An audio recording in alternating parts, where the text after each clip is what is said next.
Another thing is, what if the crisis is off base? Now, there's again some myths out there. Don't tell your cops. You get a bunch of media running around and everything, and they say, I don't want the media over there. So you got a bunch of guys in berets, that are shoving media back and everything. Guess what? They're legally not supposed to do that. It is not on base. Now, where do we always have our exercises, though? Where, when we're preparing for this, we usually have them on base. Well, what happens off base? The guy that's in charge, or the girl that's in charge, usually sits there and says, okay, I don't want the media to go anywhere over this line. Like this, they draw a line in the sand. You keep your media over here. Well, off the base, we legally can't do that. We legally can't say, okay, we own this stretch of property and everything, and you can't, walk over here or walk over. You can't say that to media when it's off base. What do? Well, one of the things you don't do is put your media center off base close to where your first responders are. And I'll tell you why. For a couple reasons. Number one is, say you got a plane goes into a crowded area. You got a plane that goes into a neighborhood. I guarantee you, neighbors and relatives are going to show up, and you're going to see them fly at the first responders, trying to find out if their loved ones are still alive or what's happening.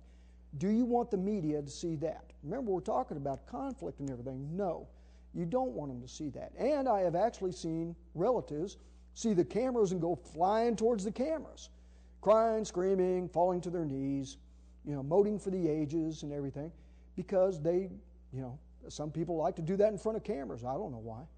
But if you put the media away, physically away, and say, listen, I need you guys over here and everything, but you got to make it worth their while, and say, I'm going to bring people over, and I'm going to get you up to the crash site, and I'm going to do all the things that you need, because I guarantee you they're going to want to get, they're going to want to get the crash site, so I'm going to get you the crash site.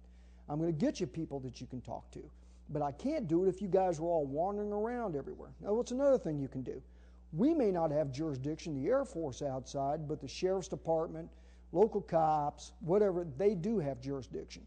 And if you go to them and say, listen, I need a little help, with the media, if you could help me set up a media thing and everything, and every time I have done that, I guarantee you they have been as cooperative as you can possibly imagine, because they realize they work these crises a lot.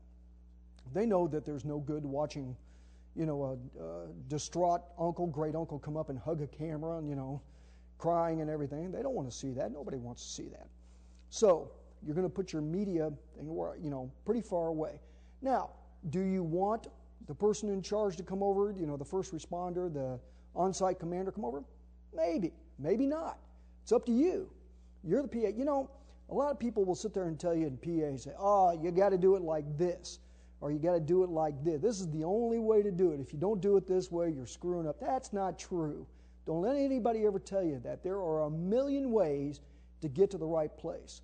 That's like saying, if you live in Chicago, there's only one road you can go to get to Chicago. Well, I know there's a million roads you can get to Chicago that'll get you to Chicago. Same way in public affairs. Don't second guess another public affairs type. I should have done this, should have done that. You weren't there. I would have got my wing commander up there to talk. Well, maybe your wing commander is deaf, dumb, and mute. That's the last person you want up there. You don't know. You don't know. So realize that this is an art, not a science. This is what Matt Durham has done. That doesn't necessarily mean it worked for you. Hopefully what this training is doing just get you to think about a couple things. Yeah, I like that. That one I might not like, that kind of thing. That's what you got to think about, beforehand. So what are you going to do? Work backwards on that log. Call in non-PAs. 3, don't forget VI. Now, say, how can I forget VI? They're out there, they're running around, they're taking pictures, they're doing, they're doing this, they're doing that. That's not what I'm talking about. Make sure you get their input on the after action. Why? Because there's a lot of them out there. Now, let me say something to the VI people out there. I know you're going to be doing your job. You're going to be documenting these things. You're going to be making sure that everything is covered. Keep in mind that people are really emotional. So there's going to be a lot of crying, gnashing of teeth, that kind of thing. And I'm not talking about relatives or anything. I'm talking about our own people. If you go out there and you say, I hate, there's some bodies or something, I got to take pictures. The last thing these people want to see is somebody coming up, even if they're in our uniform, taking pictures of things that have gone bad. Now, I know most of you all are professionals and dealt with that, but just keep that in mind. And keep that in mind, PA, when VI comes back to you and says, hey, did you get this, you get that, and everything? Well, I didn't get this. Well, why not? I could have get a drunken rhesus monkey with a crayon to go out there and do something, better than this and everything. Don't second guess them. Don't second guess them, because circumstances may have been that it was impossible to get that.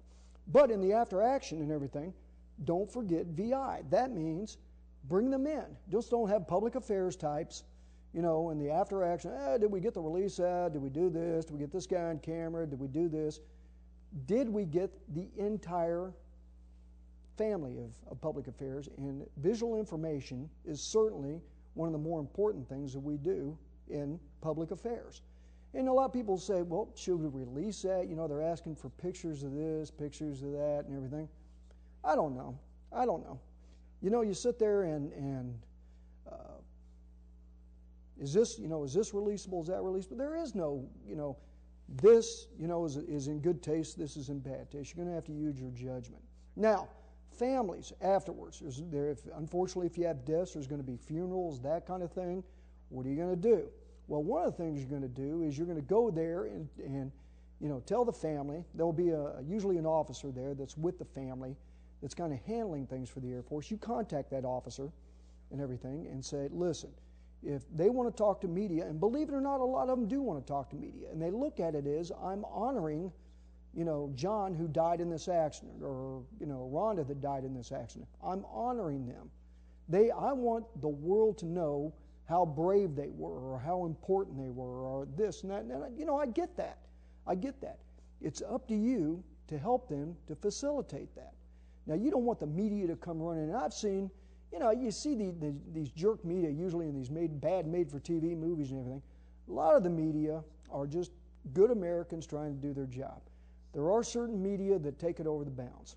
As I did have one time media come in and say, I'd like to be, where the body is laid out, and when people come in to view the body, I'd like to be there to take pictures. And somehow phrased it so the family said yes. Well, of course, the family saw the pictures and were mortified. There were people crying over the open casket, all this other stuff. And they came back to us and said, is there any way you can stop them from publishing this? No. There is no way I can stop them from publishing it, because you told them, family, that they could do this. So you got to lay out all the options for the family. Again, because it's a crisis, you're going to be dealing with a lot of emotion. Please keep that in mind. I know you'll do the right thing. Now, the last thing is, do the right thing. Is you're dealing in a crisis with people that have suffered. And there's a million different ways that you feel like I can make things better or I can make things worse. I'll give you an example. Is during Katrina, down at Air Force Special Operations Command, we naturally had a lot of helicopters then that were running rescue missions. We were called and said, hey, we want to stick media on your helicopters so they can see that the Air Force is doing rescues. What's the problem with that? Well, they're taking up space, and we might have to rescue one less person per helicopter because their weight and everything. Now, what are you going to tell the person that maybe lost a son or a daughter because we stuck media on the helicopter and everything? Sorry, it just didn't work out. Just didn't work out and everything. No, I know that you guys will do the right thing. So I understand that you can call in and ask questions. Now, I've been shoving this IFB in my ear for the last 35 minutes and everything, so please call in if you have any questions. I understand there's a way you can email in questions. We'll get some questions, and maybe I can answer them. Maybe I can't and everything, and I'll let you know if I can't. But we'll try to answer your questions, so please call in or email or do whatever and ask some questions, and we can see if we can answer them. Anything coming in yet? Now, we got some questions, some written questions. All right. See, I got this IFB. This just in.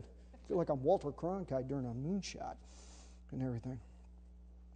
Okay, this one says, what are you supposed to have in a crash kit, and how many kits are you supposed to have? I'm going to throw these on the ground afterwards. I tell you what are you supposed to have in a crash kit? One is, the biggest thing is the phone numbers that we talked about. Phone numbers on the base, phone numbers off the base. Another thing is a set of regulations, and a notebook that's got blank, fill in the blank, news releases. Let me tell you what happens if you haven't done this before. You got a crash kit, and you have to have a minimum of 2 crash kits. You can have as many crash kits you want to, but 1 crash kit ain't going to do you any good. Have a minimum of 2. Let me show you why. You're the PAO, or the person in charge, the public affairs officer in charge. Wherever the wing commander is, that's where you should be. He or she usually stays behind on base and everything. So the first responder goes out there, the commander. Now, you got to get a release out. So the person out there's got this, you got the same 2 notebooks that are exactly alike with the same fill in the blanks. So you go to tab C, and it's a fill in the blank, and it says A, and you put in aircraft, there was an accident, unknown. It's about 5 blanks. So you call back to the PA shop, the one that's got the exact duplicate of the notebook that you're working on, and you just say, first blank, aircraft. Second blank, MC-130. Third blank, unknown. All this other stuff. So you got an instant release like that. You take that release, PAO with the wing commander, put it in front of the wing commander and say, this is what we want to put out. It has been approved by the on-scene commander. That will make all the difference in the world. All the difference in the world. And it's the quickest way of doing things. So a minimum of 2 crash kits. You're going to have phone numbers. You're going to have cell phones with backups. Make sure you got batteries, that kind of thing. You might have some regulations in there, what you can do and can't do. And by the way, another one of these myths is, I can't say if there were any nuclear assets, on this era. I can either confirm or deny that. That's a myth. And by the way, that was thought up by Congress, nobody in DOD. Yes, you're supposed to do that only if there's now rumors going around that there were something on there that could, cause problems. If you're getting a lot of feedback that a lot of the media are saying, well, there may have been some weapons, some nuclear weapons or whatever aboard this aircraft, you can say, no, there were no weapons of that sort on this aircraft. That neither confirm or deny thing. It looks good on, on television and everything, but it doesn't necessarily have to be pulled out every time. So, 2 crash kits and phone numbers, communication, regulation, and probably one of the biggest things is that notebook that's got the fill-in-the-blank releases so you can communicate like that. Let's see what this next question says. With your experience in PA, can you talk about short-term or long-term crisis that you responded to, and what were some of the key actions that you took? All right. Probably the most interesting 2 weeks of crisis, I was the Eglin PA a while back, and in a 2-week period, we lost 2 airplanes, 2 F-15s that crashed into each other and went down in the Gulf. About 4 days later, there was a guy trying to get on base with his mother and his wife in the car, tried to run over one of the guys at the gate. The guy at the gate shot him through the belly. He staggered out of the car and fell down, laying there bleeding all over the front gate and everything. And the third thing that happened was one of the civilian contractors on base turned out to be a transvestite and reported to a base exercise in a dress. Now, the Air Force had a lot of airplanes go down, and we have shot a few people in our time, but very rarely have people showed up for an exercise in a dress. So that one got more publicity, and almost after a while I was going like, hey, did you know we lost 2 air? No, yeah, I'm sorry about that, but tell me more about this guy in the dress. As a matter of fact, I was in Star, National Enquirer, all these other stuff, and they always showed a picture of Klinger from MASH, the old TV show and everything. And I got more PAs call me up on the transvestite than just about anything. This guy, strangely enough, a lot of people on base already knew he was a transvestite, but everybody left him alone because he was the only one over at base ops that could tell you when an airplane was coming in. So everybody was like, well, he can dress like Minnie Mouse for all I care, just as long as he can tell me when the aircraft's coming in. But he actually ended up reporting over at civilian side, and the civilian side's the one who reported. It became a big deal and all this other stuff, and he went out on transvestite websites and, hey, would you email the general? This is his address to see if they support me and everything. As you can imagine, remember I was talking about emotion. Oh, that got emotional real quick. Now, you know, you sit there and you can plan for an airplane crash, and you can sit there and plan for even a guy getting shot and everything, but you can't plan for something like that. All you can do is recognize that it's a crisis and take the appropriate action.